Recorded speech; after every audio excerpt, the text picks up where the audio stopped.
Mateus capítulo 9. O paralítico de Cafarnaum.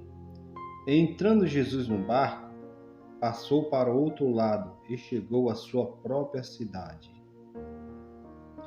E eis que lhe trouxeram um paralítico, deitado no leito. Jesus, pois, vendo-lhe a fé, disse ao paralítico: Tem ânimo, filho, perdoados são os teus pecados. E alguns dos escribas disseram consigo: Este homem blasfema. Mas Jesus, conhecendo-lhe os pensamentos, disse: Por que pensais o mal em vossos corações? Pois qual é mais fácil dizer: Perdoados são os teus pecados, ou dizer: Levanta-te e anda? Ora, para que saibas que o Filho do Homem tem sobre a terra autoridade para perdoar pecados. Disse então ao paralítico: Levanta-te, toma o teu leito e vai para a tua casa. E este, levantando-se, foi para a sua casa.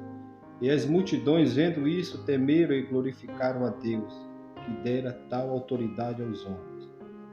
Partindo Jesus dali, viu sentado na coletoria um homem chamado Mateus, e disse-lhe: Segue-me. E ele, levantando-se, o seguiu.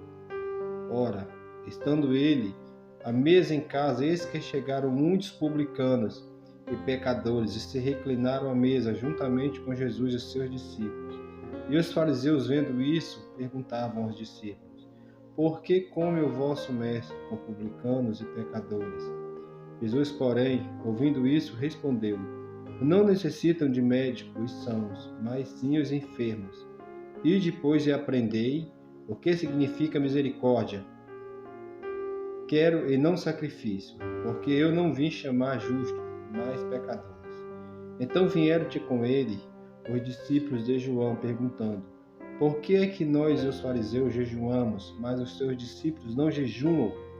Respondeu-lhe Jesus: Podem, porventura, ficar tristes os convidados às núpcias, enquanto o noivo está com eles?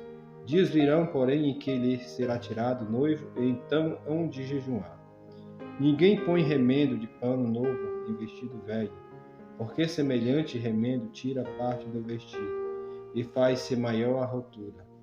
Nem se deita vinho novo em odres velhos. Do contrário, se rebentam, derramam-se o vinho e os odres se perdem. Mas deita-se vinho novo em odres novos, e assim ambos se conservam. Enquanto ainda ele dizia essas coisas, eis que chegou um chefe da sinagoga, e o adorou, dizendo: Minha filha acaba de falecer, mas vem e põe-lhe a tua mão, e ela viverá. E levantando-se, pois, Jesus, e o foi seguindo, ele e os seus discípulos. E eis que certa mulher, que havia 12 anos padecia de uma hemorragia, chegou por detrás dele e tocou-lhe a orla do manto. Porque dizia consigo: Se eu tão somente tocar-lhe o manto, ficarei sã. Mas Jesus, voltando-se, vendo-a, disse: Tem ânimo, filha, a tua fé te salvou. E desde aquela hora a mulher ficou sã. Quando Jesus chegou à casa daquele chefe e viu os tocadores de flauta e a multidão em alvoroço, disse: Retirai vós, porque a menina não está morta, mas dorme. E riam-se dele. Tendo-se feito sair o povo, entrou Jesus, tomou a menina pela mão, e ela se levantou. E espalhou-se a notícia disso por toda aquela terra. Partindo Jesus dali, seguiram-no 2 cegos que clamavam, dizendo: Tenha compaixão de nós, filho de Davi. E tendo ele entrado em casa, os cegos se aproximaram dele. E Jesus perguntou-lhe: Credes que eu posso fazer isto? Responderam-lhe: Sim, Senhor. Então lhe tocou os olhos, dizendo: Seja vós feito segundo a vossa fé. E os olhos se lhe abriram. Jesus ordenou-lhe terminamente, dizendo: Vede que ninguém o saiba.